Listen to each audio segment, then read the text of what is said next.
Kumapit sa patalim ang dalagang si Diana nang maospital ang kanyang pinakamamahal na nakababatang kapatid.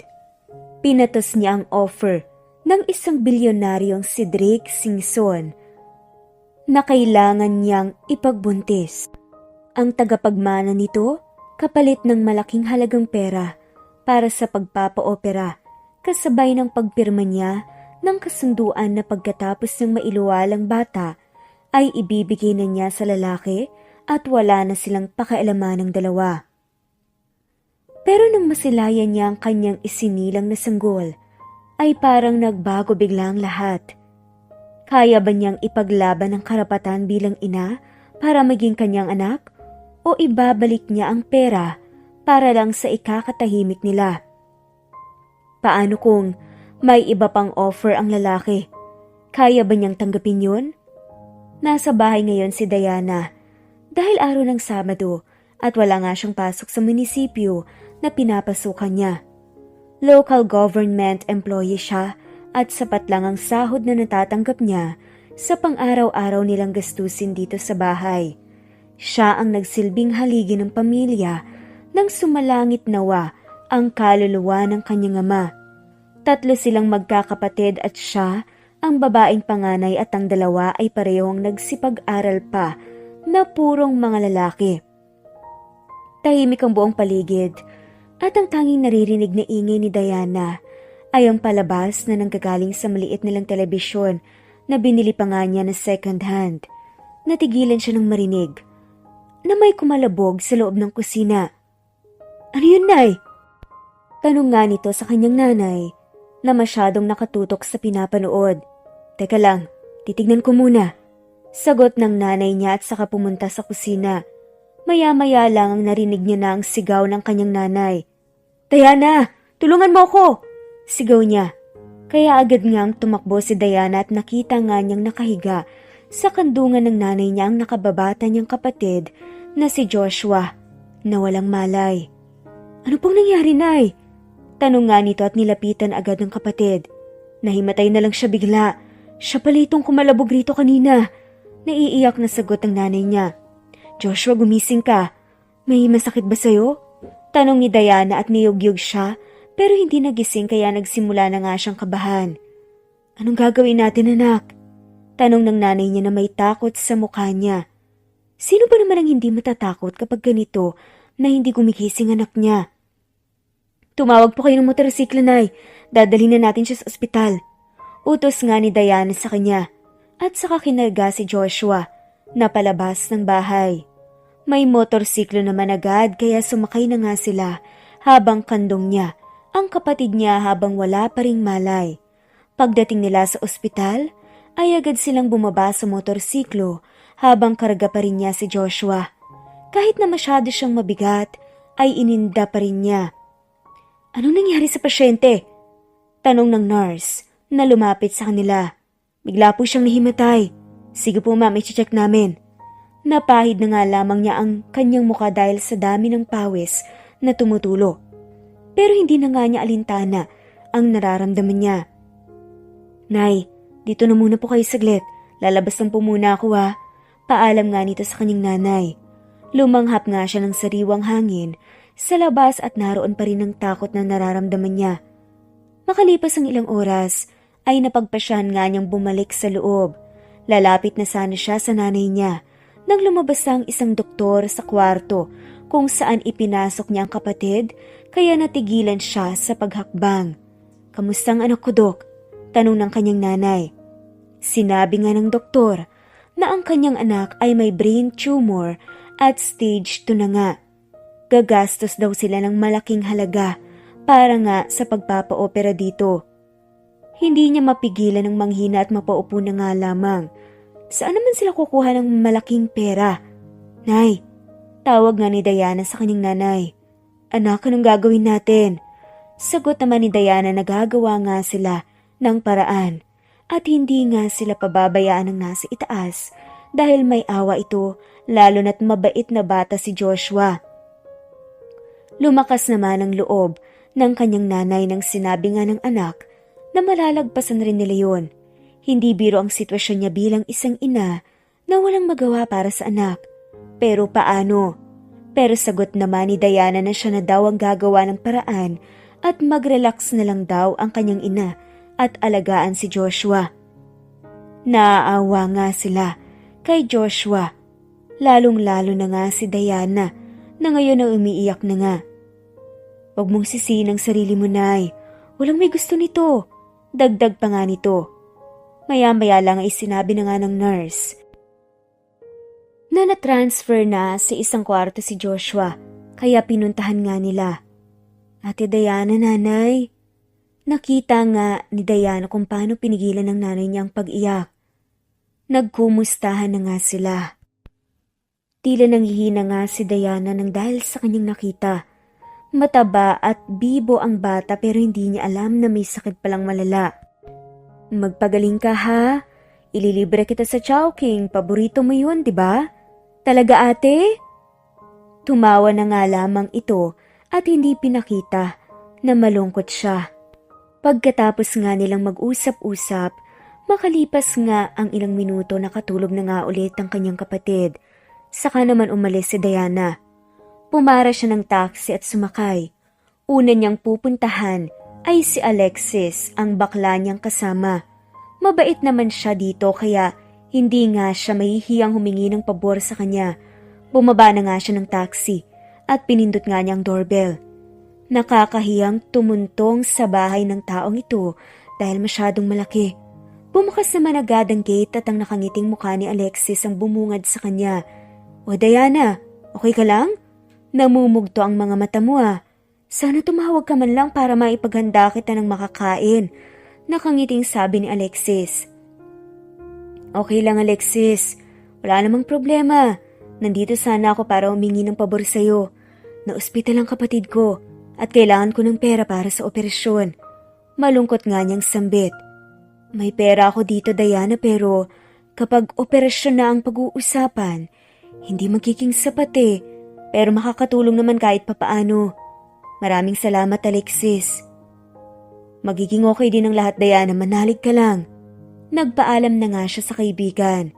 Mabuti na nga lamang at nagpaabot nga ito ng kahit kaunting tulong. Pero alam niyang magagamit pa rin niya ito.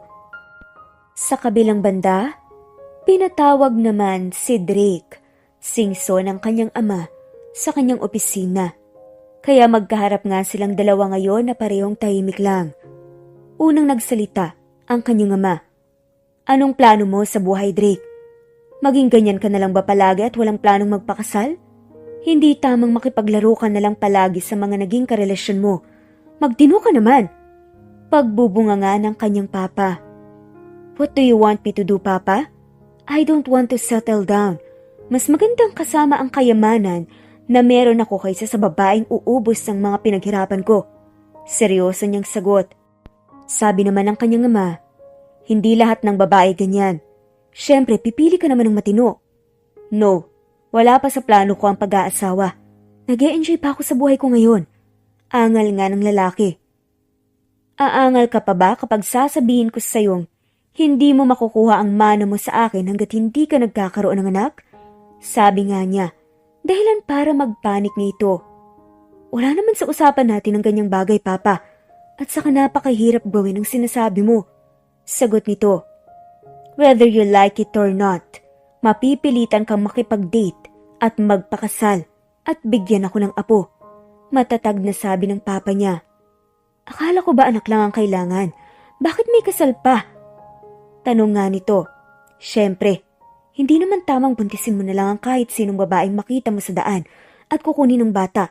Dadaan pa rin tayo sa tamang proseso. Sagot ng papa niya. Wala nga siyang pakialam sa salitang pagmamahal na yan. Dahil para kay Drake, parang never naman siyang nakaramdam ng pagmamahal. Saan ko naman nahanapin ang babaeng pakakasalan ko, Papa? Tanong nito. Haba ewan ko sa'yo. Ano ka bata? Ako pang maghahanap ng babae para sa'yo? Nagbibilang ka nga ng mga babae mo. Striktong sagot ng papa niya. Iba naman yun, Papa. Wala akong mahanap na pang wife material sa mga babaeng nakakasama ko. Pero ang sabi mo ay tagapagmana lang kaya anak lang ang importante. Sabi nga nito. Come what may, malalaman natin yan. But for now, you should date seriously and settle down. As simple as that, sagot ng papa ni Drake. The best thing about this old man in front of him ay hindi siya nakikialam sa kung sino man at kung ano man ang pwedeng gawin ni Drake sa buhay niya dahilan para maging proud ito sa kanyang ama. Ngayon lang siya pumalya. Siguro naiinis na nga ito sa pinaggagawa ni Drake sa kanyang buhay. Pero, saan naman nahanap ng babae si Drake? Nagulo nga ang isip nito. Papunta nga siya ngayon sa syudad bago umuwi ng bahay para kahit papaano ay makalanghap naman siya ng hangin. Bigla siyang nagpreno nang mapansin niyang may biglang tumawid pero alam niyang nabangga niya pa rin ito. Kaya bigla nga siyang lumabas ng kotse at dinuluhan agad ang nakahandusay na isang babae. Nahimatay siya at dumudugo ang noo. Bigla nga siyang kinabahan dahil baka napuruhan ito. Miss, gumising ka! Sabi nga nito at niyugyug siya sa sobrang lakas. Umabot siguro ng ilang minuto ang pagyugyug nito sa kanya.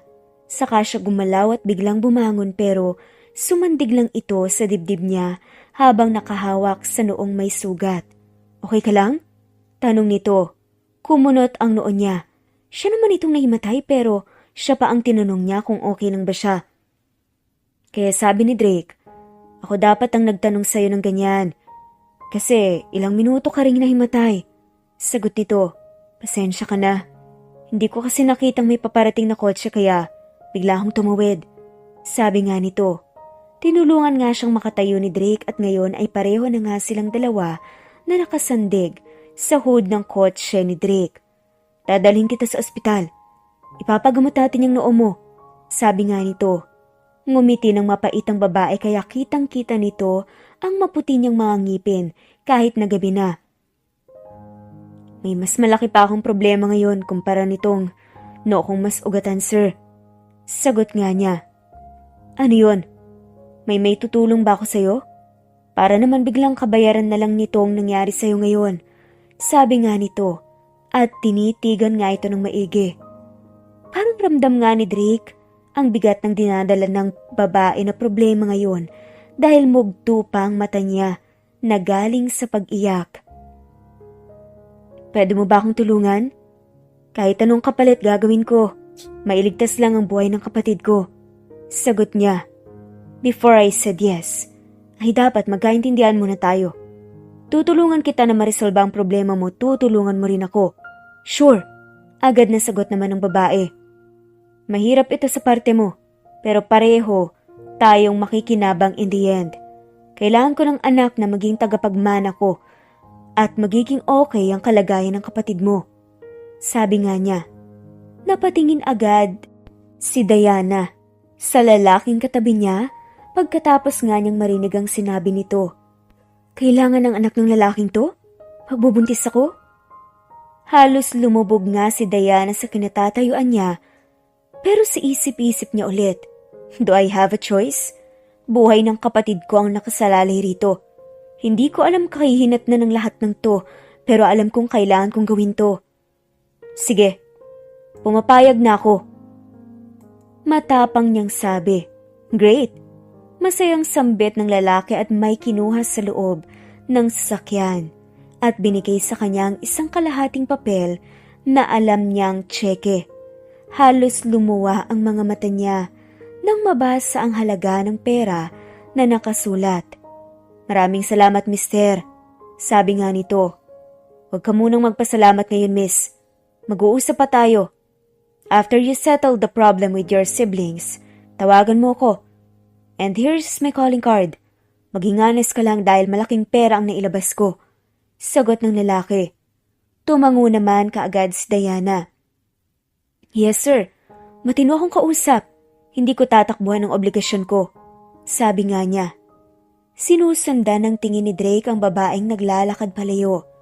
Gusto niyang isipin na masyado na siyang atat na makuha ang mana niya.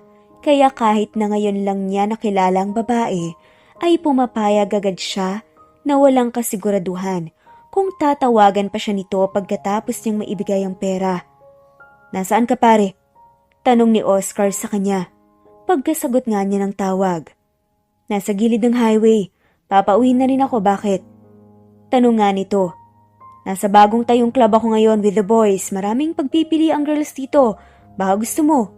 Napatawa naman ang lalaki. Pass na muna ako. Sa susunod na araw na lang. Nagtaka naman ang kanyang mga kaibigan.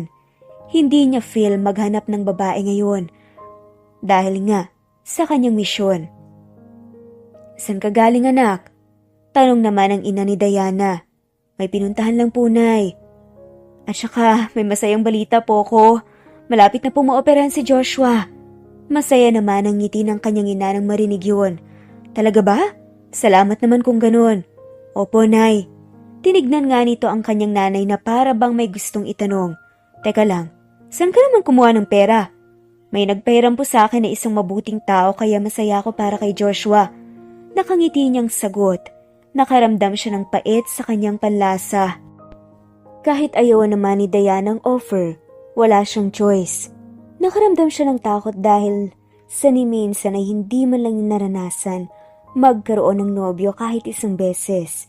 Pero ngayon ay hahayaan nga niya ang kanyang sarili na magpagalaw sa hindi niya nobyo. Kinabukasan araw ng operasyon ni Joshua kaya hindi mapakali ang nanay niya. Ano ka ba, Nay?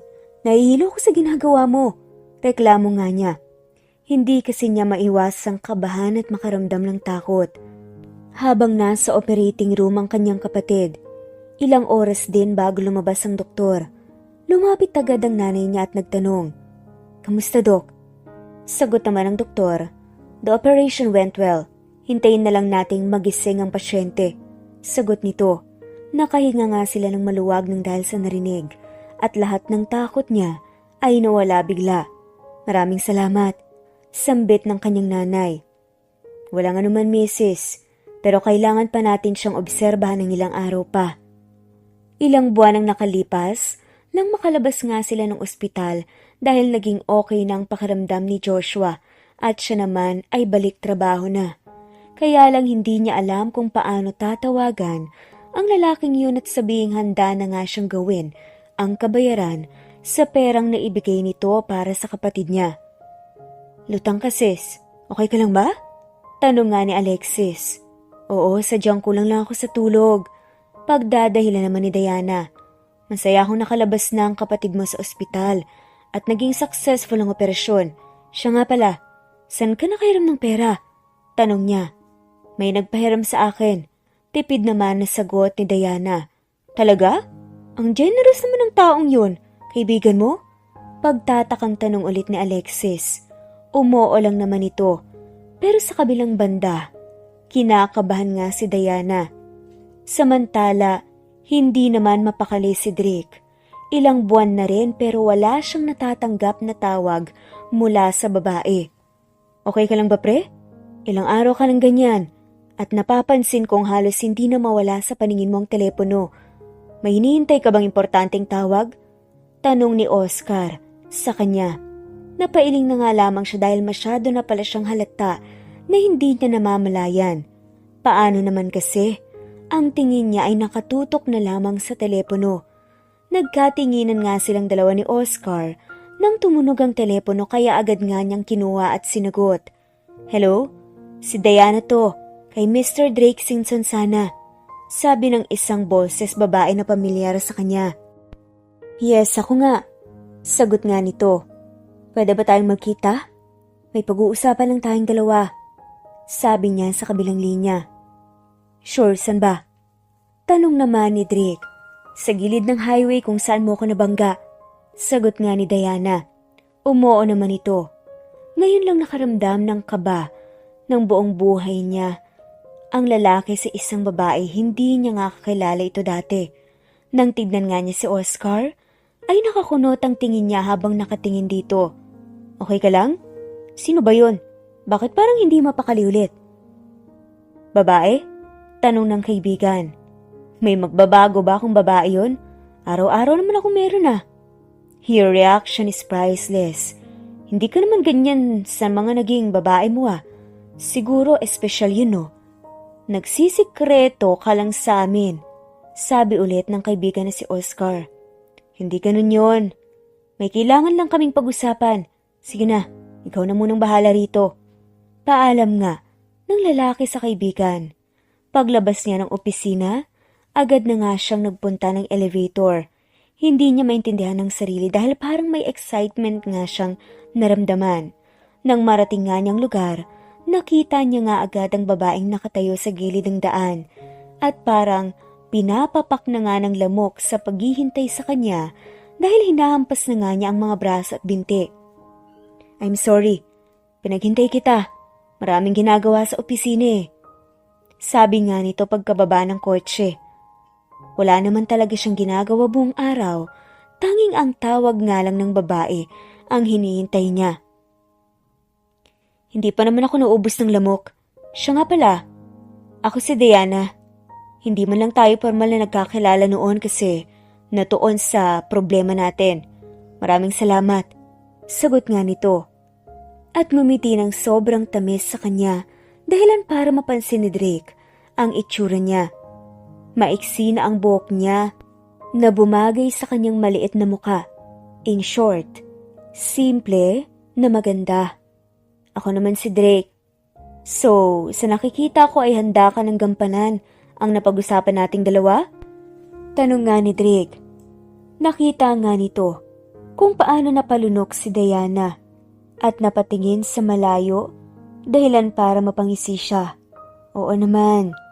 Matapang niyang sagot pero may pag-aalinlangan pa rin. Naisip nga niyang masyadong exciting ito kung dumating sa puntong ganon. Nararamdaman niyang inosente ang babaeng ito kaya mas nagiging curious pa nga siya. Sumakay ka na sa kotse para magpag-usapan natin lahat. Sambit nga nito at binuksan ang pinto para sa kanya. Salamat. Mahinghing sagot ni Diana. Maya-maya lang ay tahimik na silang dalawa sa loob ng kotse at hindi niya alam kung ano ang iniisip niya. Nakakapanibago dahil ang mga babaeng na isasakay niya sa kotse ay kung hindi nakalingkis sa kanya ay nakakandong naman. Kaya malayong iba si Diana kumpara sa mga naging babae niya. Si Diana naman ay hindi mapakali sa kinuupo ang sofa dahil sa titig na titig sa kanya si Drake. So, nandito na tayo. Since nailigtas ang kapatid mo sa tulong na naibigay ko, kaya this is the right time to do your part. If you get pregnant on our first try, you should sign a document. Kapag naipanganak mo ang bata, ibigay mo sa akin at hindi ka na makikialam pa. Sabi ni Drake. Nakakakaba pala itong pinasok niyang problema. Pero magiging matapang siya dahil gumaling ang kapatid niya. Bumuntong hininga siya at saka tinignan siya. At seryosong tanong nga nito, so anong gagawin? Paano bang proseso ng pagbubuntis? Through injection ba or normal way? Tanong nga nito. Nakita nga nito kung paano ngumisi si Drake sa naging tanong niya. Gagawin natin in the normal way. Step by step, Diana. Don't tell me na hindi mo pa naranasan ng ganoon. Tanong nga niya. Napalunok na nga lamang ito at hindi niya alamang isasagot. Paano ba niya sasabihin sa lalaking to na never been kissed at never been touched siya nang hindi nakakahiya sa parte niya? Hindi ako nakalinya sa mga babaeng madali lang hilain ng palda. Hindi ako pabor sa mangyayari. Sagot nito. Pero sabi naman ng lalaki, pero wala kang choice dahil walang libre sa panahon ngayon. But anyway, I can give you house for you to stay.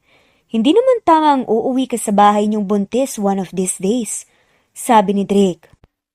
Napaikot ang mata ni Diana. Masyadong siguradong lalaking to na mabubuntis niya ito sa unang try pa lang. Hambog? Pero abot-abot na ang kaba sa kanyang dibdib. Parang nahihilo na nga siya sa kakaisip. Kailan ba tayo magsisimula? Napapalunok na nga lamang na tanong ni Diana. Kung kailan ka handa, Diana. Kasi kung ako ang tatanungin, pwede ngayon din. Nasa bahay na tayo and I'm always ready. Sagot ng lalaki. Nanginginig na yata si Diana. at nagsimula ng pagpawisan. Pero nagawa pa rin niyang mapirmahan ang nilagay na papeles sa harapan niya. Kaya mo to, Diana. Sambit nga nito sa kanyang isipan. Ang perpektong hubog ng katawan ng lalaking to. Mas lalo na siguro kapag nakahubad siya sa harapan niya, para na siguro siyang mahihimatay. Inosente nga siyang matatawag pero may pagkamanyak rin palang isipan. Napailing na nga lamang siya, saka napakagat ng labi. Mag-usap na lang tayo ulit, tatawagan kita. Kung kailan ako handa, pwede na ba akong umuwi ngayon? Gusto nga niya makawala sa titig ng lalaki na parang hinuhubaran na nga siya sa bawat tingin niya. Tumangulang naman si Drake. Sinamahan ni Drake si Diana sa labas ng gate at tinatanaw ito habang papalayo ang sinasakyang taxi ng babae. Sino yun ha? I keep on calling you pero hindi ka sumasagot. Kasi may ibang babae ka na naman? Flavor of the month? Ganon? Tanong ni Natasha nang nasa harapan nga niya si Drake. Kumunot ang no niya. She was like another girlfriend pero wala siyang pinangako sa kanya na kahit ano. Girlfriend ba kita? Sabi pa nga nito. Darating ang araw na pagsisisihan mong ginawa mo sa akin, Drake. Naiwan na nga lamang siyang napabuntong hininga. Alam naman nila ang setup nila pero kapag nagtagal ay parang they want more of Drake na hindi na nga niya nagustuhan. Para yatang nawala ang pagiging matinik niya sa mga babae. Ngayon pa lang na may mangyayari pa nga lang sa kanilang dalawa ni Diana. Pagdating ni Diana sa bahay nila ay patakbo siyang sinalubong ng kanyang kapatid na si Joshua. Dahan-dahan, Joshua. Hindi ka pwedeng tumakbo. Alam mo namang hindi ka pa ganoong magaling, diba? Sabi nga niya. Saan ka galing, ate? Sa syudad lang nagpapahangin. Maraming salamat, ate, ha. Sabay niyakap siya. Salamat saan? Sa pagmamahal mo sa akin. Dahil hindi mo ko hinayaang magdusa sa sakit ko. Basta, maging mabuti ka lang, Joshua. Yun ang magiging ganti mo sa ginawa ko, okay? Sabi pa nga nito. Tumangutango naman si Joshua. Sabay may nilabas nga itong isang maliit na box sa ibabaw ng lamesa at binuksan. Tumambad kay Diana ang isang gold necklace at may hugis pusong pendant. San galing yan? Tanong nga nito. Pinabili ko kay nanay. May natira pa kasing kaunting pera doon sa binigay mo. Kahit sa pamamagitan nito ay mapapasalamatan kita, ate. Nakangiting sagot ni Joshua. Gusto nga niyang maiyak dahil sa ganitong gesture ng kapatid. Napakabait ng bata. Maraming salamat, Joshua. Ate, pwede mo pa yung isang la. Pagbibiro pa nga nito. Talaga? Ang galing mong magregalo ah. Sabi nga nito. Sa sumunod na mga araw ay naging busy si Diana sa trabaho pero hindi niya magawang kalimutan ang usapan nilang dalawa ni Drake. Kahit na anong gawin niya, ay hindi talaga siya magiging handa. Ayaw naman niyang ipakulong siya nito dahil sa hindi siya tumupad sa usapan. Sama ka sa amin, Diana. Napag-usapan ng lahat na ngayong gabi pupunta kaming club. Lahat ng single, syempre kasali ka. Sabi nga ng kaibigang si Alexis. Umuo na nga lamang si Diana para makalimot kahit papano. Makalipas nga ang ilang minuto, sabay na nga silang lahat na lumabas ng munisipyo. Si Alexis lang ang nag-iisang lalaking kasama nila, pero binabae pa nga. Akala ko hindi ka sasama ngayon, Diana. Pero for sure, sasaya ang gaya mong lutang ngayong gabi. Sabi pa nga ng katrabahong si May. Correct? Bakit pa palagi kang ganyan? May problema ka ba? Tanong pa nga ni Brenda sa kanya. Marami lang akong iniisip, kaya akala niyo may problema ako. Pero si Drake talaga ang dahilan kung bakit nawawala nga siya sa sarili at napapatingin sa malayo. Hoy, naisip mo na bang mag-asawa? Napailing-iling na nga lamang ang babae at natawa. Pagkarating nga nila, ay may nahanap nga silang isang magandang pwesto sa may sulok. Umorder na nga ang mga katrabaho niya ng 2 bucket ng beer hanggang sa nakarami na nga sila. Basta, Ang gusto raw ngayon ni Diana ay ang malasing at makalimot. Ilang oras ang nakalipas, hindi nga niya namalayang naka-6 na bote na pala siya. Gusto mo pa, Diana? Nakakahiya naman. Kaya kinuha na nga niya at inubos na nga nila ang natira. Parang gustong sumayaw ni Diana at makipagkilala sa isang machong boylet ngayong gabi. Pero syempre, dala lang yun. Nang niinom niya, ikinawit nga niya ang dalawa niyang braso sa leeg ng lalaking nadaanan niya. Let's dance? Sabi pa nga nito. Samantala nagpupuyos ang dibdib nang makita si Diana na may kasama nga sa di kalayuan na isang lalaki. Halos wala ng hangin ang makadaan sa sobrang higpit. Nang hawak ng lalaki sa kanya, naiisip nga ni Drake na baka maunahan pa nga siya ng iba, gayong sila namang dalawang may usapan. Pre, okay ka lang? Tanong nga ni Mario sa kanya nang mapatayo na nga sana siya. Oo naman, sagot nito. Muntik nga niyang makalimutang may kasama pala siya. Are you sure? Hindi nga maintindihan ni Drake ang sarili kung bakit nakakaramdam siya ng ganito, gayong wala naman silang relasyong dalawa. Magbubuntis lang siya ng magiging tagapagmana niya. Nang nasa malapit na nga siya, hinablot nga nito ang kamay niya na nakapulupot sa leeg ng lalaki. Anong ginagawa mo? Hindi mo ba nakikitang nagsasayaw kaming dalawa? Galit na tanong ng lalaki sa kanya. Huwag kang makialam dahil kaya kong ilagay sa ibang buwan ang kaarawan mo. Angil naman ni Drake sa lalaki. Kaya hinila nga niya sa may gilid si Diana at hindi na nga niya binitawan ang kamay nito at mas hinigpitan pa ang paghawak. What's wrong with you? Wala kang modo. Bastos. Galit niyang sabi dito. Talaga? May usapan tayong dalawa. Ang sabi mo mag-iisip ka lang kung kailan ka magiging handa pero ganito ang makikita ko. Alam ko, pero hindi kasali sa pinirmahan ko ang kasunduan na hindi ako pwedeng makipagkita sa ibang lalaki. Napangisi si Drake at sabi nga nito, nakalimutan kong sabihin Diana, pagkatapos mong manganak ay hindi ka na pwedeng pumunta pa sa ganitong lugar. Sabi nga nito, kinabukasan, halos maubos ang lakas nito sa pagsigaw nang makita nga ang kanyang itsura na nakahiga sa ibabaw ng kama katabi si Drake. Wala nga siyang suot na damit at nakita niyang nakakalat na sa sahig. Nararamdaman niya ang sakit ng buong katawan niya pero hindi niya pinansin bagkus ginising niya si Drake. Hoy, kumising ka! Drake, ano ba? Sigaw nga ni Diana habang niyuyugyug siya. Ang ingay mo naman. Ano bang problema mo, Diana? Tanong nga nito, kaya agad siyang nagtago sa kumot. Nagiinit ang buo niyang katawan sa kahihiyan. Parang gusto niyang tumakbo ng sobrang bilis at magtago sa loob ng bahay ng ilang taon. Bastos, anong ginawa mo sa akin? Calm down, Diana. Ayaw mo nun? Pinapaboran ka na ng pagkakataon. Hindi ka na mahihirapang mag-isip pa kung paano natin gagawin ang napag-usapan natin. Pero kung sakaling hindi ka man mapuntis ay pwede nating ulitin sa susunod na araw. Kaya be ready.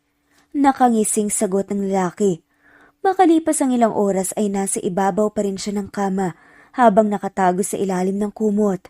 Nang maramdaman niyang lumabas na ng kwarto si Drake, saka pa lang siya nagmamadaling bumaba ng kama at saka pinulot ang nagkalat nga ng mga damit at isinuot. Makalipas ang ilang oras dahan-dahang bumaba ng hagdan si Diana. Halos hindi na nga tumuntong sa sahig ang paa niya. Nakahinga siya ng maluwag nang makalabas nga siya ng front door. Hahawakan niya sana niya ang seradura nang may tumikim sa likuran niya. Alis ka na ba, Diana? Tanong ni Drake. Napakagat labi si Diana. Parang ayaw niyang makaharap ito pagkatapos ng nangyari sa kanila. Nanatili pa rin nga siyang nakaharap sa pinto at wala siyang planong tignan sa Drake. Sabay na lang ako kakain. Ang ipinag-aalala niya ay baka hinahanap na nga siya ng kanyang nanay, kayong hindi naman siya nagpaalam. Nalasing kasi siya ng sobra kagabi, kaya ito at napunta siya sa bahay ng lalaking to. Ayan sis, saka wag mong gawing rason na baka hinahanap ka ng nanay mo dahil ang tanda mo na para hanapin pa. Kaya wala na ngang nagawa si Diana kundi humarap sa gawin niya at bumuntong hininga. Sumunod na nga lamang ito at pumasok sila ng kusina. Dahil naramdaman na rin niya ang matinding gutom. Binigyan siya ni Drake ng upuan sa umupo ng dahan-dahan. Salamat, sabi na nga lamang nito. Inasikaso nga siya ni Drake mula sa paglagay ng pagkain at ulam sa plato niya hanggang sa paglagay ng tubig. Eat well, para busog ka pag uwi mo ng bahay. Tumango naman si Diana saka sinimulan na ngang kumain. Pero sa isip-isip nito, may pagka-gentleman din palang lalaking to. Pagkatapos nga nun, ay umuwi na nga siya sa kanila. Tinanong pa nga siya ng kanyang inay kung kamusta na siya. Siyempre hindi nito sinabi ang totoo at sinabing nakisleep over nga lang sa kanyang mga kaibigan at katrabaho. Kinumusta pa nga niya si Joshua. Mabuti naman at okay lang daw ito. Pwede na rin daw itong pumasok sa eskwelahan. Samantala kahit gustong maligo ng babae, ay parang nanlalagkit nga ang kanyang pakiramdam at masakit pa rin ang buong katawan, lalo na sa pagitan ng kanyang hita. Iniinda niya lang para hindi maging halata ng kanyang nanay. Utang ko sa iyo ang paggaling ng kapatid mo, Diana, kaya araw-araw akong magpapasalamat sa iyo. Yun nga ang nagiging motivation ni Diana kapag naiisip nga niya ang nangyari. Late ngang nakatulog si Diana ng gabing yun. Kinabukasan ay papasok na nga siya sa opisina. Nang biglang makita nga niyang parang nagkukumpulan ang kanyang mga katrabaho kasama na nga rin si Alexis. May tinitignan nga sila, kaya tinanong nga nito. Ano yan? Ito, sabi naman ng katrabaho. Tumambad kay Diana ang litrato ni Drake na nakasuot ng office suit, nakabrush up ang buhok niya at namumula ang kanyang mga labi. Ang mga matang seryoso na nakatingin sa kung sino man ang kumukuha ng litrato niya. Drake Simpson, sambit naman ni Diana sa mahinang boses. Pero umabot pala sa pandinig ng mga kasama niya kaya lahat sila ay napatingin dito. Kilala mo to, Diana? Nakita ko lang yan online, kaya alam ko ang pangalan. Pagdadahilan niya. Ayaw niya kasing sabihin sa mga katrabaho na may namagitan nga sa kanila ng lalaking yun at may malaki nga siyang utang sa kanya na hindi pa nga niya nababayaran at may nangyayari sa kanila. Alam mo, ang daming nagkakatype dito pero parang playboy in town eh. Araw-araw nagpapalit ng babae. Sabi naman ni Myrna. Hindi na nga lamang nakaimik pa si Diana dahil wala nga siya sa sarili. Sa kabilang banda ng sumunod na araw, hindi mapalagay ang kalooban ni Drake. Nang hindi niya makita si Diana, parang gusto niya itong tawagan at kamustahin na hindi naman niya kalimitang ginagawa sa kahit na sinong babae. Pero naisip niyang hindi naman pala niya babae si Diana. May utang ito sa kanya na kailangan nilang magkita. Tumatakbo ang oras at alam niyang kapag natagalan, mapupunta sa foundation o charities ang mamanahin niya. Kaya aligaga nga ito ngayon at hindi mapalagay sa kinauupuan. Are you okay, honey? Tanong nga ng babaeng kadate niya ngayon. Pero kahit na nga may kasama siyang ibang babae, iba pa rin ang nasa isip niya. Walang iba kundi sa Diana. Napailing na nga lamang ito. Ano bang nangyayari sa kanya? Hindi pwede to. Sa isip-isip nga nito, mukhang nakahanap na nga siya ng kanyang katapat. Pero kailangan niyang mapigilan ang nararamdaman.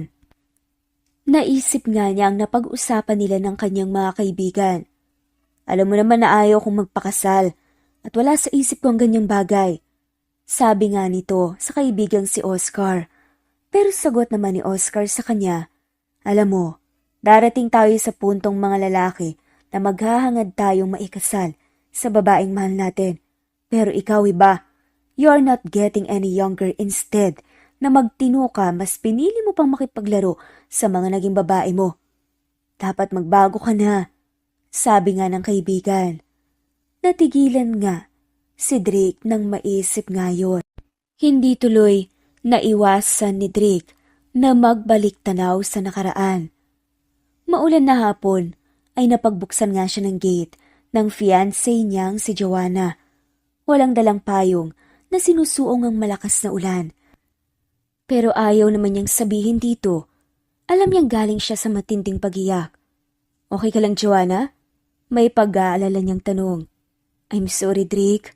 Nagkamali ako. I made a mistake. Gumaralgal na sagot niya. Ha? May nangyari ba? Tell me. Sabi nga nito at pinunasan ng tumutulong luha sa kanyang mga mata. Ayaw kong magpakasal sa'yo. Kahit gustuin ko man, hindi pwede. Bakit tumatras ka? Nagkasala ako sa'yo, Drake. May pinuntahan kaming birthday ng mga pinsan ko.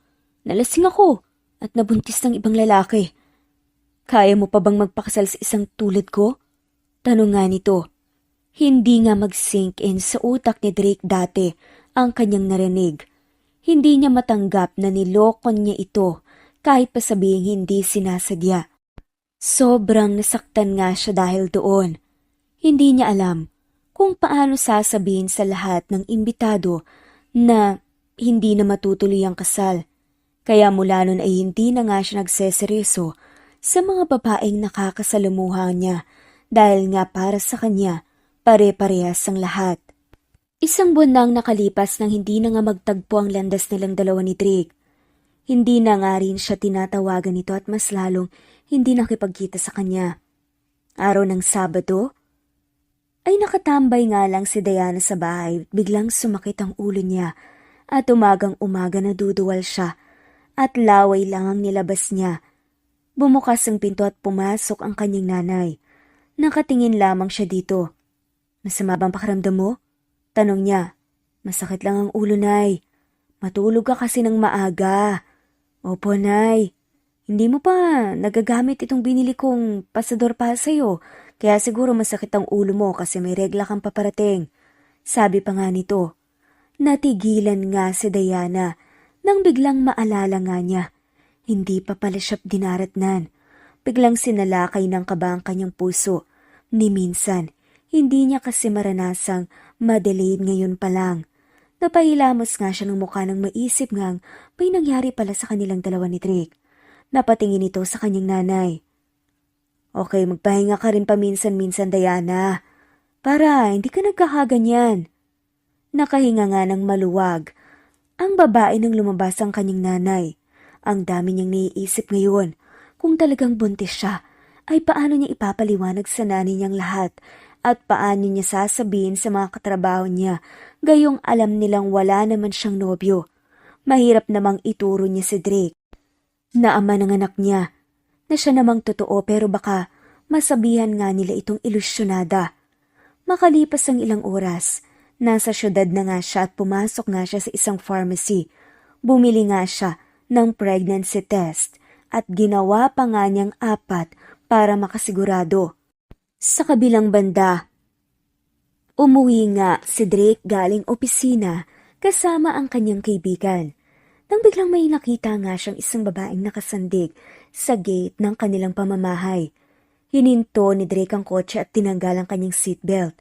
Teka lang pre, pakipasok na lang ang kotse sa loob. Paalam nga nito sa kaibigan. Nagkatinginan nga sina Drake at Diana. Namumutla nga ang babae at halatang pagod pero nakikita niya pa rin ang kagandahan nito. Sa wakas dumating ka rin. Ang tagal ko nang naghihintay dito. Sabi nga ng babae na may ngiti sa labi. Bakit hindi ka tumawag man lang? Tanong naman ito. Nalimutan ko eh. Iginiya nga niya ito papasok ng bahay habang hawak siya sa bewang. Ano gusto mong kainin? Paghahanda kita. Relax, Drake. Ako lang to. Hindi mo ko kailangan asikasuhin. Pigil naman sa kanya ni Diana. Napaypayan nga niya bigla ang kanyang sarili. He almost forgot na wala nga pala silang relasyon. Pero bakit nababothered siya sa presensya nito? At isa pa, medyo matagal-tagal rin silang hindi nagkasama. Okay, tanging nasagot na nga lamang niya. Just sit here and relax. Kaya kong alagaan ang sarili ko. Sagot naman ng babae. Nang mawala nga, ang lalaki sa paningin niya, saka naman pumasok si Oscar. Nakita mo lang yung babae, bigla ka nang nawala sa sarili. Bago na naman? Tanong ng kaibigan. Huwag ka nang magtanong. Sabi naman ni Drake sa kanya. Okay, fine. Saka ako na lang tatanungin. Chismoso. Sige, pupuntahan ko lang siya sa kusina. Galingan mo. Pagbibiro naman ni Oscar sa kanya. Napailing na nga lamang siya na nagpunta sa kusina. Iba na naman ang iniisip ng gagong yun. Nadatnan nga niya si Diana na umiinom ng tubig. Nagkatinginan silang dalawa nang itinaas nga ng babae ang paningin.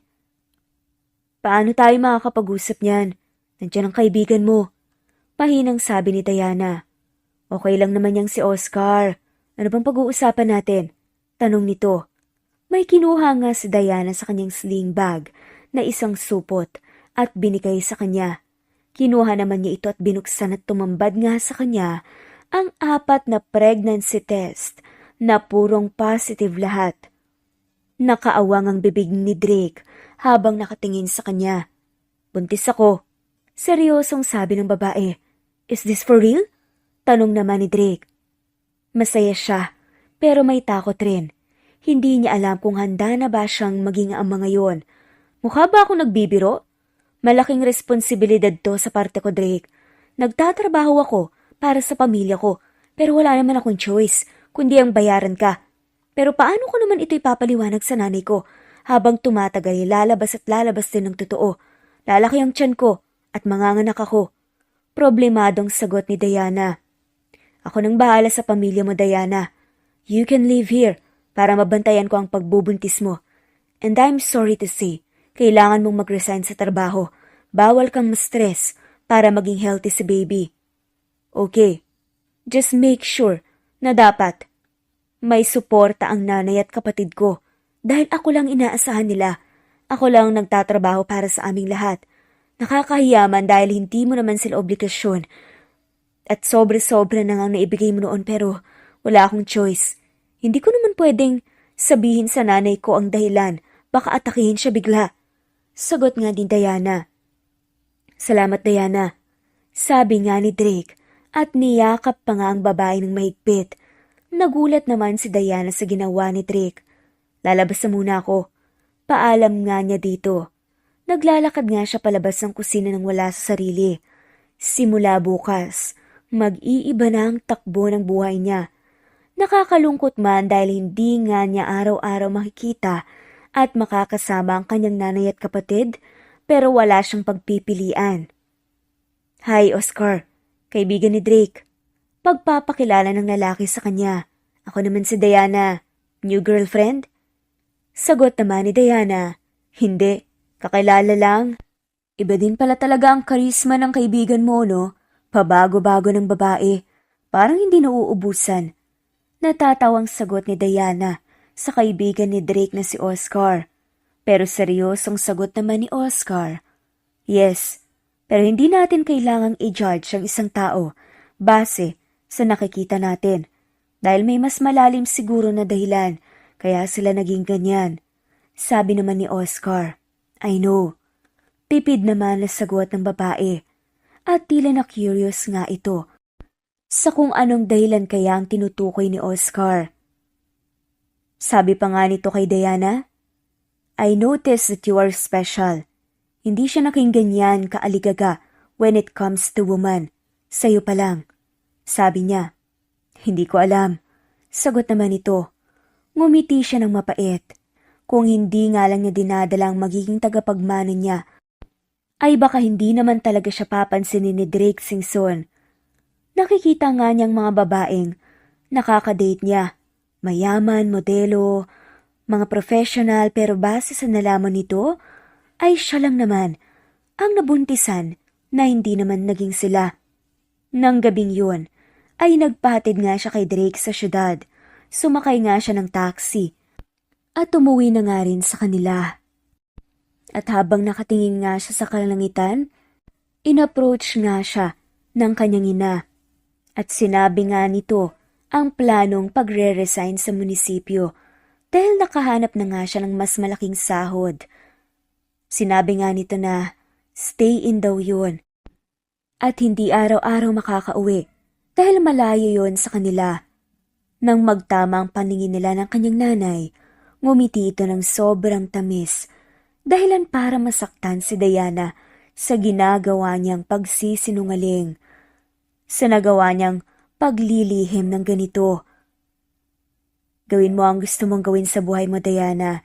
Nandito lang ako na nakasuporta sa'yo, kami ng mga kapatid mo. Niyakap nga siya ng ina ng sobrang higpit. 9 na buwan na nga niya itong hindi makikita at mayayakap na ganito. Aalis ka, ate? Tanong pa nga ni Joshua. Huwag kang malungkot, bunso. Para sa atin ang gagawin ni ate. Kaya gusto kong alagaan niyo si nanay para sa akin, ha? Sagot nga nito at niyakap silang dalawa. Opo, ate. Kinabukasan maaga nga siyang nagising dahil sa gusto nga niyang pumasok ng maaga sa munisipyo. Naisulat na nga niya ang kanyang resignation letter. Pagkatapos nun ay pinasa na nga at nagulat na nga rin lahat ng kanyang mga katrabaho at bago siya umalis, nagyakapan nga sila ng kanyang mga katrabaho. Pag-uwi nga niya nakahanda na rin ang kanyang mga gamit. Maraming salamat, Nay. Mag-iingat ka sa pupuntahan mo, anak. Sabi nga ng kanyang nanay. May pera ka pa dyan, Nay? Tanong nga nito. Meron pa naman, anak. Tatawag na lang ako sa iyo kapag may kailangan ka. Napahawak nga si Diana sa kanyang tiyan at ngumiti ng mapait. At sumakay na nga ng taxi at nagpatid sa bahay ni Drake. Pagdating nga niya ay nahiga nga siya sa ibaba ng sofa at pinikit ang kanyang mga mata. Busy nga siya sa pagkakayoko nang biglang bumukas ang pinto ng kanyang opisina. Agad nga siyang napatingin kung sino ang pumasok. Si Oscar lang pala. Ano bang pinagkakabalan mo dyan, pre? Halos mabali ang leeg mo sa pagkakayoko ah. Tsaka bakit ka nakangiti? May nangyari bang maganda? Tanong nga ng kaibigan na si Oscar kay Drake. Nakita pa nga niyang parang maganda ang ngiti ni Drake. May nangyari ba? Tanong nga niya dito. Wala naman. Pero sa totoo lang, masaya nga si Drake sa mga nangyayari. Pero at the same time, kinakabahan. Bandang hapon ay lumabas na nga siya ng opisina. Dumaan muna nga siya saglit sa isang cake shop at bumili ng 2 box at parang gusto nga niyang kumain ng sweets ngayon. Pumasok nga ito sa loob ng kotse at pinandar ito palayo nang may makita nga siyang fruit stand sa may gilid at huminto muna nga saglit at bumili ng maraming prutas. Makalipas nga ang ilang oras, nakarating na nga ulit siya sa kanilang bahay. Bukas ang gate, kaya dumiretso na nga ito sa loob. Kumunot ang noon niya nang makita ang isang maleta. Gumising ka muna, Diana. Yugyug nga nito sa kanya. Nang makita nga itong mahimbing na natutulog sa sofa. I'm still sleepy. Sobrang sama ng pakiramdam ko. Sagot nga ni Diana gamit ang mahinang boses habang nakapikit ang mga mata. Bakit hindi ka tumawag man lang sa akin? Sana, nasundo kita kanina. Sabi nga nito. Busy ka kaya ayaw kong makaistorbo. Siya naman ay busy sa paghahakot ng mga pinamili niyang prutas sa kusina. Nilagay niya nga muna ang 2 box ng cake sa loob ng fridge para hindi masira. Saka nga na nakita si Diana na patakbong pumunta sa lababo at sumusuka. Kaya agad nga niya itong nilapitan at hinimas ang kanyang likuran. Masama ba talagang pakiramdam mo? Tanong nga nito at binigyan siya ng tubig. Kumuha nga siya ng panali at tinali ang kanyang mahabang buhok. May malinis namang maliit na tuwalya sa ibabaw ng dish drainer. Kinuha niya ito at pinunasan ang kanyang buong muka. Sobrang sama, parang ayaw kong ang gumalaw kasi anumang oras, parang matutumba ako. Sabi nga ni Diana at ininom ang tubig na binigay ni Drake. Pinaghiwa at pinaghimay pa nga niya ito ng iba't ibang prutas at nilagay sa malaking plato. Pagkatapos ay tinulungan nga siyang makaupo at nilagyan ito ng tuwalya ang likuran. Magbihis ka na muna para naman maging maginhawa ang pakiramdam mo. Utos nga ni Drake kay Diana. Mamaya na lang kapag maging okay ng pakiramdam ko. Sagot nga niya. At nilantakan ng prutas na binigay nito sa kanya. Sabihin mo lang pag may kailangan ka. Sabi naman sa kanya ni Drake. Salamat. Napakamaalaga nga ni Drake kay Diana. Pagkalabas nga ni Drake, sinundan niya ito ng tingin at bumalik na nga rin sa pagkain ng prutas. Hindi niya na malayang naubos na pala lahat. Maya-maya ay lumabas na nga siya ng kusina at masama pa rin ang pakiramdam niyang umakyat sa hagdan kahit hindi niya alam kung saan nga siya pupunta. Binuksan nga niya ang unang kwartong nakita niya at pumasok sa loob. Natigilan siya nang bumukas ang pinto sa may gilid niya at lumabas si Drake na nakatapis lamang ng tuwalya. "Do you need anything?" Tanong nga nito kay Diana. Hindi nga nakasagot si Diana bagkus na natiling nakatingin lamang sa katawan nito kung saan tumutulo ang tubig na galing sa buhok niya. Pasikreto nga siyang napapalunok at nakaramdam ng pagkaalinsangan. "Hindi ko mahanap ang maleta ko sa ibaba. Magbibihis sana ako eh." Sagot nga nito. "Dinala ko rito sa taas. It's up to you kung saan mo gustong magstay pero since dahil sa kondisyon mo, dito ka na sa kwarto ko para naman malaman ko kung may kailangan ka." "Sige," sabi na nga lamang ng babae. "Suotin mo na yan bago pa matuyuan yung pawis sa likod mo." Sagot nga ni Drake pagkatapos ibigay sa kanyang damit. Lumakas naman ang kabog ng dibdib niya sa pinapakita ng lalaki sa kanya. Pumasok na nga siya kaagad pagkatapos sa loob ng banyo at nag-half bath sa kasinuot ang damit ni Drake pero napatampal nga siya ng maisip na wala nga pala siyang dalang pang-ibaba. "Drake?" Tawag nga nito sa kanya. "Yes, Diana, may kailangan ka?" "Please, pakibigay naman sa akin yung maleta ko. May hahanapin lang ako saglit." "Ako na lang kukuha para sa'yo, ano ba yan?" Tanong nga ni Drake. Napakagatlabi na nga lamang si Diana. Nahihiya nga siyang sabihin. Pwedeng pakikuha yung panty ko? Nasa maliit na bulsa, sa may ilalim." Naiiling nga niyang sabi. "Okay." Sagot niya pero parang natatawa nga ito. Bumukas na nga lamang ang pinto makalipas ang ilang minuto at binigay nga sa kanya ang nakalukot na panty sa mga palad niya. Nahihiya niyang tinanggap yun at saka isinuot agad. Paglabas nga niya ng banyo, ay nakita nga niyang nakahiga na nga sa kama si Drake, kaya hindi na nga niya ito ginising pa. Lumabas nga si Diana ng kwarto at pumunta sa kusina. Kinain niya ang dala niyang cake kanina. Pinili niya ang chocolate flavor dahil natakam nga siya sa amoy pa lang. Nakaramdam siya ng ginhawa ng mawala na ang nararamdaman niyang pagsusuka. Pumalik nga siya sa kwarto at tulog na rin si Drake kaya ginising niya ito para maghapunan. "Drake, gising na. Hindi ka ba kakain?" Tanong nga nito sa kanya. Habang niyuyugyog ang kanyang balikat, kaya agad siyang napabalikwas ng bangon at napatingin sa kanya. "Nagugutom ka ba? Anong gusto mong kainin?" Tanong nga nito. "Busog na ako. Ang inaalala ko lang ikaw." "Matutulog kang gutom." Sagot nga ni Diana. Natigilan si Drake habang napatitig kay Diana. Siya naman ay napapalunok dahil sa mga tingin niya. "Salamat sa pag-alala. Tara, punta tayong kusina." Aya nga niya dito. 5 buwan ang nakalipas. Nang wala nga siyang tamang tulog, lumalaki na rin ang tiyan ni Diana.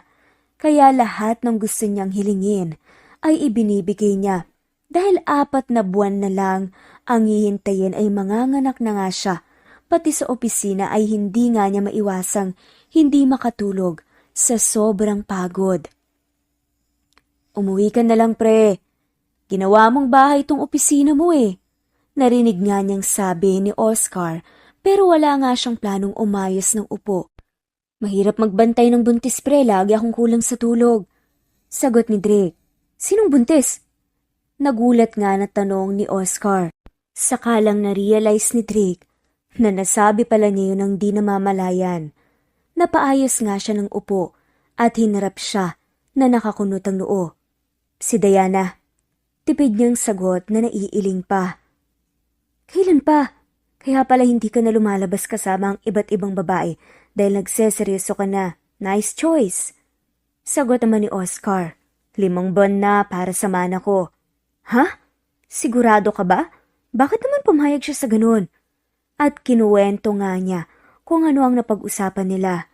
Napabuntong hininga na nga lamang si Oscar na nakatingin sa kanya.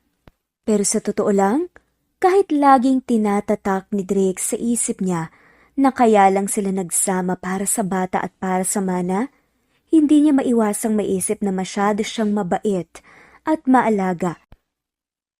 Kahit na lumalaki na ang kanyang tiyan. She keeps on washing his clothes, ironing his office suit, dahilan para maisip niyang magiging mabuting asawa ito kung sakali. Malambing at mapagmahal. No wonder kaya niyang magsakripisyo para sa kapatid niya.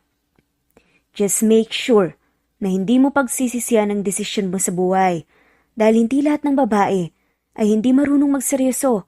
Sana hindi ka mahulog sa sarili mong bitag. Sabi nga ni Oscar, wala to pre. Kapag sa oras na manganganak siya, maghihiwalay na kami ng landas. Sagot naman ni Drake. Napapailing na nga lamang si Drake, pero may mga pagkakataong nakakaramdam siya ng kakaiba sa kanyang sarili sa tuwing tinitignan niya si Diana at sa tuwing magkasama sila.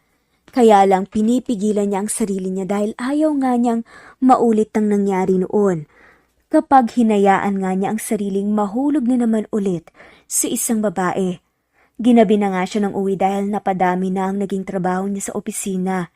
Araw-araw kasi siyang pinupuntahan ni Oscar doon kaya hindi niya agad natatapos ang trabaho. Lumabas nga siya ng kotse nang makitang nasa labas ng bahay si Diana. Anong ginagawa mo dito sa labas ng bahay, Diana? Malamig ang panahon, baka mahanginan ka.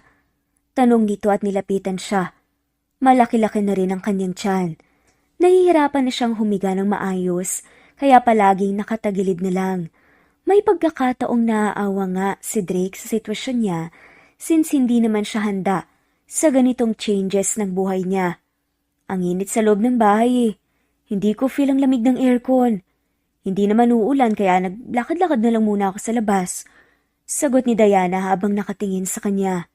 Hinihimas niya ang likuran para bang nakaramdam ng sakit. Dahan-dahan siyang lumakad papalapit sa kanya at niyakap siya ng mahigpit. Bigla nga siyang natigilan sa loob ng 5 buwan na nagkasama silang dalawa sa iisang bubong. Ito ang unang beses na magkalapit silang dalawa.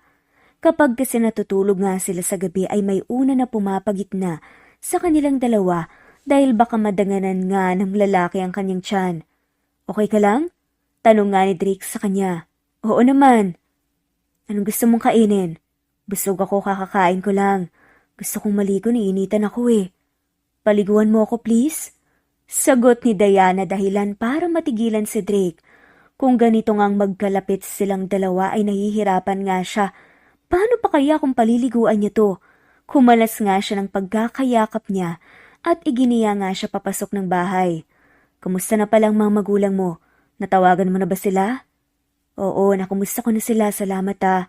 Halika na sa taas. Gusto ko sa may bathtub, yung maraming bula. Pangihila at pangungulit nga niya dito. Siguro ay ganito talaga ang mga buntis. Napakamot na nga lamang ng ulo si Drake dahil ang akala nito makakalusot pa siya. Naging ama na talaga siya nang wala sa oras. Dahil these past few months ay naging busy nga siya sa pagsama kay Diana sa ospital upang magpa-check up. Saka namimili din sila ng mga gamit sa bata. Ang isang kwarto dito sa bahay ay ginawa nga nilang nursery room. Nang nasa loob na nga sila ng kanyang kwarto, maghuhubad na nga sana ng damit si Diana, pero pinigilan nga siya ni Drake. Put your shirt on, Diana. Mahirap na, baka lamagin ka pa. Napapalunok nga niyang sambit. Parang gusto nga niyang gumulong sa sobrang tawa nang makita ang reaksyon ni Drake na akmang huhubarin nga ni Diana ang kanyang suot na damit. Para namang tototohanin niya, gayong binibiro lang naman niya ito. As if hindi pa niya nakita ang buo nitong katawan noon. Nawala nga siya sa harapan nito at pumasok sa loob ng banyo. Sinundan nga siya at nakita nga niyang may nilagay siyang mabungong sabon sa may bathtub. Pumasok nga ito sa loob sa kawinagayway ang kanyang mga kamay para lumabas ang maraming bula. Halika rito, Drake. Pakisabon naman ang likuran ko. Utos nga nito sa kanya. Ha? Hindi na, kaya mo na yan. Sagot naman ni Drake. Napangisi nga. Si Diana sa kanyang isip, masyadong playboy. Ang gagong to pero kung siya ang magaya, halos parang hindi iimik at hindi lalapit. Please, parang ngayon lang ako humihingi ng pabor sa'yo eh. Hindi naman kita pahihirapan ah. Pagmamakaawa nga niyang sabi, with puppy eyes pang nakatingin. Kaya wala na ngang nagawa pa si Drake kundi ang lumusong sa bathtub at pumwesto sa likuran ni Diana. Nakaramdam nga ito ng ginhawa ng isandig nga niya ang kanyang likuran sa dibdib ng lalaki. Masarap kasamang lalaking to. Hindi naman siya nanghihingi, ay binibigay naman niya ang gusto nito. Nakakalungkot lang dahil pagkatapos niyang manganak, ay hindi na nga silang magsasamang dalawa. Naisip nga niya na kapag ang lalaking ito ay magiging kanya, siya na siguro ang pinakamaswerteng babae sa balat ng lupa. Malimang mahalin ng isang tao pero hindi niya mapigilan dahil sa pinapakita nitong kabaitan sa kanya. Ayusin mo naman yung pagsabon sa likuran ko. Halos hindi nga lumapat ang mga kamay mo eh. Masahihin mo na lang ng konti para nakaka-relax. Nakangising sabi nga ni Diana. Pinapahirapan mo naman ako nito, Diana eh. Reklamo na nga lamang ng lalaki. Ano bang mahirap sa pagpagawa ko sa'yo ha? Sasabunan mo lang naman ako eh. Kung sa ibang babae ay kaya mong gawin pero sa akin mahirap. Unfair. Pagtatampong kuluwang sabi nga ng babae. Hindi siya nakaimik sa likuran nito. Bagaman makalipas ang ilang segundo, ay may dalawa na ngang kamay ang nagmamasahe sa likuran ni Diana dahilan para mapangiti siya. Nakaramdam nga siya ng bulta-bultahing kuryente habang lumalapat nga ang kamay ng lalaki sa kanyang likuran. Kabuwanan na nga niya at hindi nga siya makatulog sa sobrang pag-iisip. Nakakatakot dahil hindi niya alam kung kaya niya bang ilabas ang bata. Aalis pa naman si Drake dahil may conference nga siya sa abroad. Mabuti na nga lamang at babalik din daw ito makalipas nga ang ilang araw. Alis na ako, Diana. Tawagan mo na lang ako when you need anything. Darating ako. Paalam nga niya dito at binigyan nga siya ng halik sa pisngi na para bang mag-asawa talaga silang dalawa. Sige, mag-ingat ka. Sagot nga nito. Gustuhin man niya na hindi pumayag, wala siyang magagawa dahil alam niya kung ano ang estado ng buhay niya. Bandang gabi, nakaramdam nga siya ng kakaiba sa kanyang sarili. Sinalakay na ng kaba ang kanyang dibdib. Humilab ng sobrang lakas ang kanyang tiyan. Dali-dali nga siyang pumasok sa nursery room at kumuha ng malaking handbag at nilagyan ng mga gamit para gagamitin sa kanyang panganganak. Sakto namang pagbaba niya ng hagdan ay may tumutulo ng dugo sa kanyang hita pababa sa kanyang binti kaya wala na nga siya sa tamang pag-iisip. Sakto namang sobrang sakit na nga ng kanyang tiyan. Okay ka lang, Diana? Sakto namang nandun si Oscar at yun nga ang tanong niya. Hindi, Oscar, tulungan mo ako, manganak na yata ako eh. Sabi nga nito na parang hindi na nga niya makaya ang sakit at hindi na maipinta ang kanyang muka. Halika, dadalhin kita sa ospital. Nasaan ba si Drake? Tanong nga niya dito at kinarga siya papasok ng kotse. May conference abroad. Kaalis lang kanina. Sagot nga nito habang nakahawak nga sa kanyang likuran na parang tinutusok ng kutsilyo sa sobrang sakit. Bakit pumunta pa siya ron? Tanong nga niya. Hindi naman namin alam na manganganak na ako eh. Pero, Oscar, parang lalabas ang bata. Konti na lang, Diana, makakarating na rin tayo. Halos hindi nga niya maaninag ang bawat nadaraanan nila dahil sa sobrang bilis ng pagpapatakbo ni Oscar. Nang marating nga nilang ospital, ay agad nga siyang binuhat ni Oscar papasok sa loob ng ospital. May nurse kaagad na lumapit sa kanila at tinulungan nga siyang makapasok sa labor room.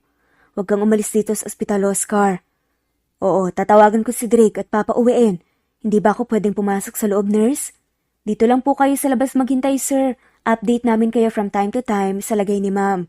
Magalang na sagot naman ng nurse. Samantala si Drake naman nakaramdam ng kaba pagkarating sa ospital na tinutuluyan niya. Kaya naisipan nga niyang lumabas at maglakad-lakad. Sinubukan niyang tawagin si Diana at kumustahin pero hindi niya makontak. Ilang tawag na ang ginawa niya pero hindi pa rin talaga niya matawagan. Si Oscar naman ay hindi sinasagot ang tawag. Babalik na sana siya ng kanyang kwarto nang tumawag sa kanya. ang isang pamilyar na boses. "Drake!" Kaya agad siyang napalingon at nakita niya ang nakangiting ekspresyon ni Joanna. It's been many years, pero hindi niya makalimutan ang mukha ng babaeng nagpabago ng pananaw niya sa buhay. "Joanna," sabi nito. "Sabi ko na nga ba ikaw to eh. Kamusta ka na?" "Hindi ko akalaing dito pa talaga tayo magkikita." Tanong nga ng babae sa kanya. "May business conference akong dadalhan dito ngayon. Kakarating ko lang." Sagot naman ni Drake. "I see. Let's hang out. Magkumustahan tayo." Nakangiti niyang sabi. Nagpatianod naman si Drake dahil marami din siyang gustong malaman tungkol dito. Ang nakaraan tungkol sa kanila ng babaeng to ay bumabalik sa kanyang isipan. Hindi niya masasabing hindi pa siya naka-move on, pero parang bumalik ang sakit nang muli niyang makita ito at lalo na ang kanyang trust issues. Nagpaalam nga ito sa kanya at nagsabing magkikita na nga sila ulit bukas. Pagpasok nga niya sa kanyang tinutuluyan, ay may natanggap nga siya kaagad na tawag mula kay Oscar. "Nasaan ka ba? Kanina pa ako tawag ng tawag sa'yo pero hindi mo sinasagot." Galit na tanong niya dito. "Bakit ba?" Inis ngang tanong ni Drake kay Oscar. "Ikaw pang galit? Mas pinili mo pang umalis? Manganganak na si Diana. Nandito kami ngayon sa ospital. Akong nagdala sa kanya rito. Kung hindi ako pumunta sa bahay mo at nakita ang sitwasyon niya, baka magsisi ka sa buong buhay mo." Sabi nga ni Oscar. Walang ano't ano'y binaba na nga nito ang tawag at binitbit ang traveling bag at umalis na nga sa kanyang tinutuluyan na walang pasabi. Wala siyang pakialam kung hindi na siya makasali sa conference. Ang kalagayan ni Diana ang importante sa kanya. Nagpabook na nga rin siya kaagad ng flight nung gabing yun. Halos lalabas ang puso niya sa sobrang kaba nang maisip na manganganak na nga si Diana. He's too careless. Kung alam lang niya sana na manganganak na siya ngayon ay hindi na sana siya umalis pa. Akala niya kasi ay may ilang weeks pa. Napahilamos nga siya ng muka. Umaga na nang makarating nga siya sa ospital na sinasabi ni Oscar. Pagpasok niya sa loob, ay nagtanong muna siya kung saan ang kwarto ni Diana.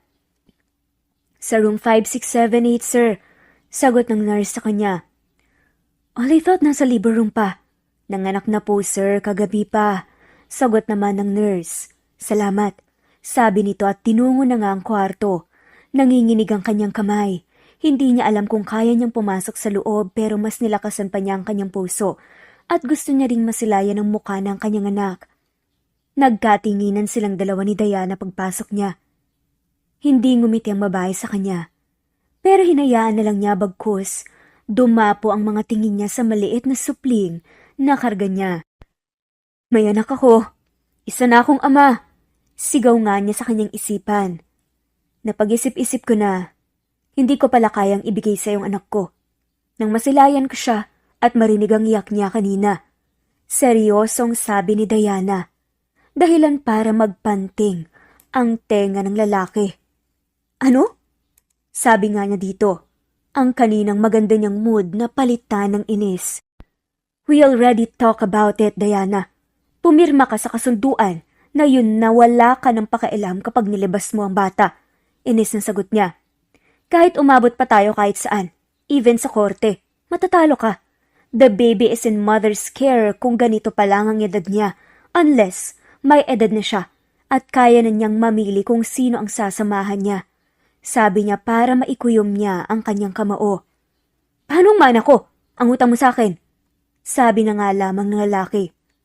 "Ang sakripisyo ko sa pagbubuntis at pagkasira ng buhay ko ay saktong kabayaran na sa lahat ng utang ko sa iyo, Drake. At huwag kang mag-alala, babayaran ko lahat ng utang ko sa iyo." Hindi ka marunong tumubad ng usapan, Diana. Pagkatapos nun, hindi na nga lamang nakaimik pa ang lalaki.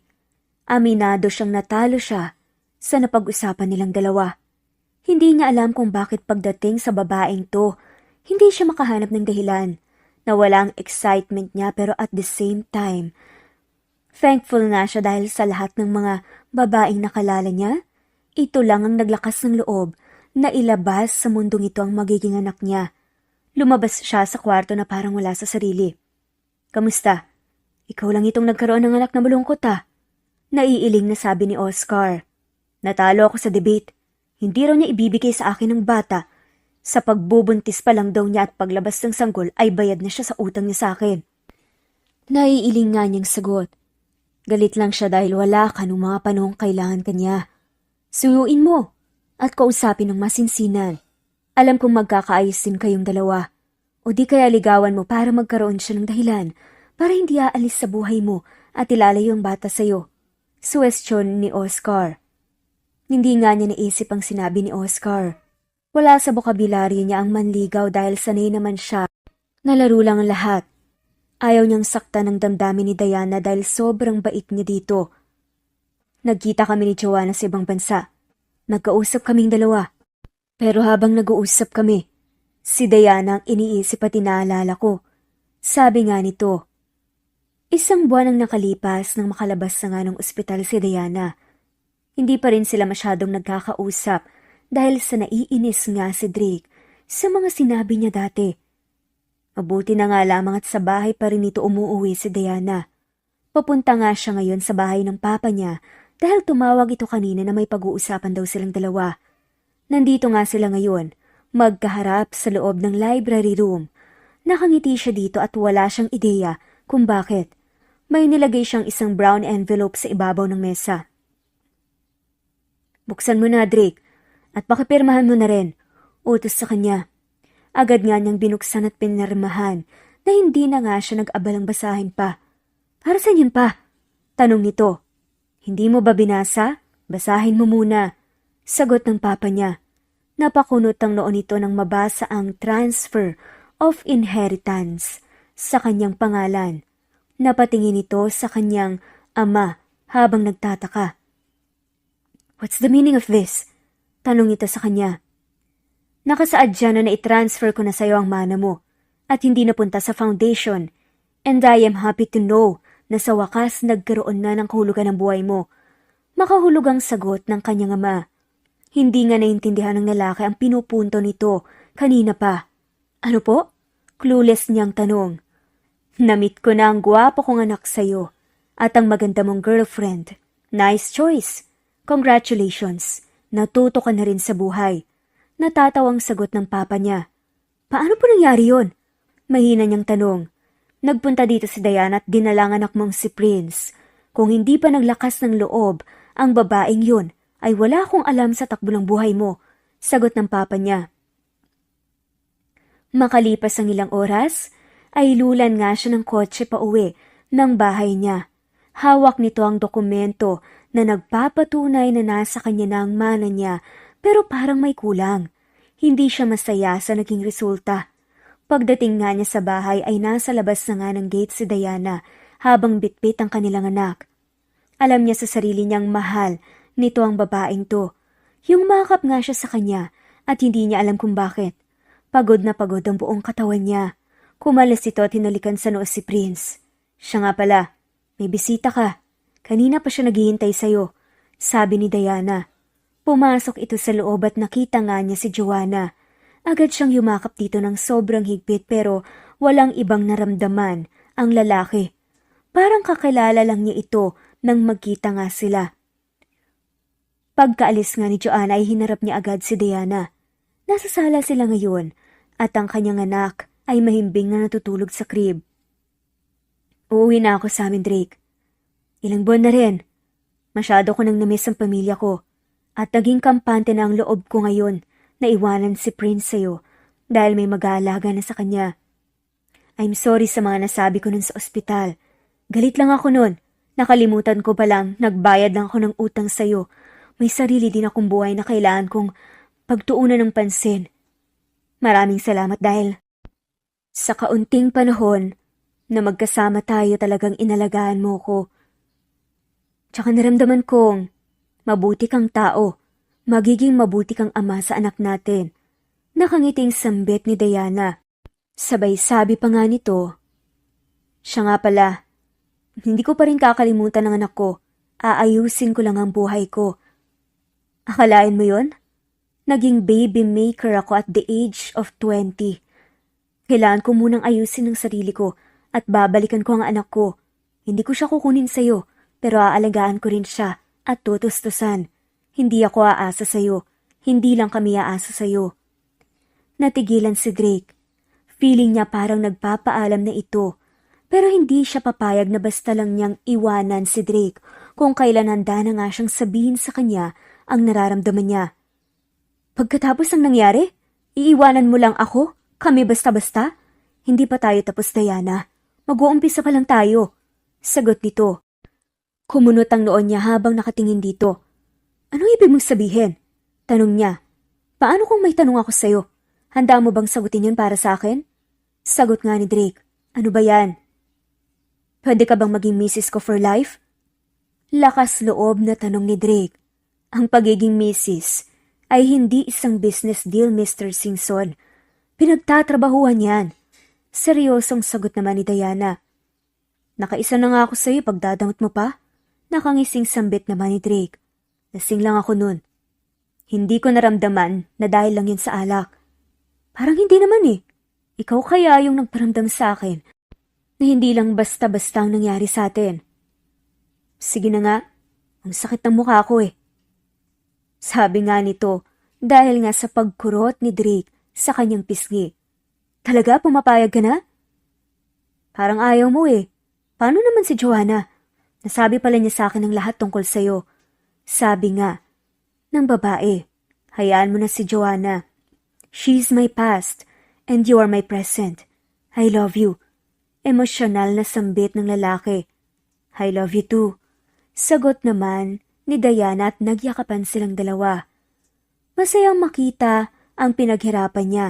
Hindi man naging maganda ang karanasan niya noon, ay naging maganda naman ang kinalabasan ngayon. Nag-propose nga siya kay Diana formally after a month of courting her. Luckily, she said yes. At ikinasal nga silang dalawa. Makalipas nga ang ilang buwang preparations. Alam niyang umpisa pa ito ng pagsasama nilang dalawa pero makakaya nilang harapin ang bukas na magkasama. Wala namang perpektong pagsasama. Lahat na uuwi sa hiwalayan pero sisikapin nga nilang maging matatag hanggang dulo kasama ang darating pa nilang mga anak. At dito na nga nagtatapos ang kwentong pagmamahalan nila Drake at Diana. Maraming salamat po sa lahat ng mga walang sawang sumusubaybay ng ating full stories at shoutout po sa mga sumusunod. Jean Rosario, Nesbeth Hanaban, Helen Hapos, Jandel Maceda, Cecilia Mercer, RDC, Nicole Joy Takadino, DJ Watervlog, Richelle Banzuela, Armina Adhani, Roslyn Cruz, Fe Espina, Pilar Colinares, Eugene Macaranas, Mosadat Tanangagan, Prima Jane Delarmino, Marvic Chico, Ermelita Montilla, Miss Mataray, Lina, AJ De Chavez, Josefina Rubio, Nuraini Aini, Premium Mate, Roslyn, at shoutout na rin po sa lahat ng mga walang sawang sumusubaybay. Maraming salamat po. At muli, ito ang Jules Stories PH. Thanks for listening and God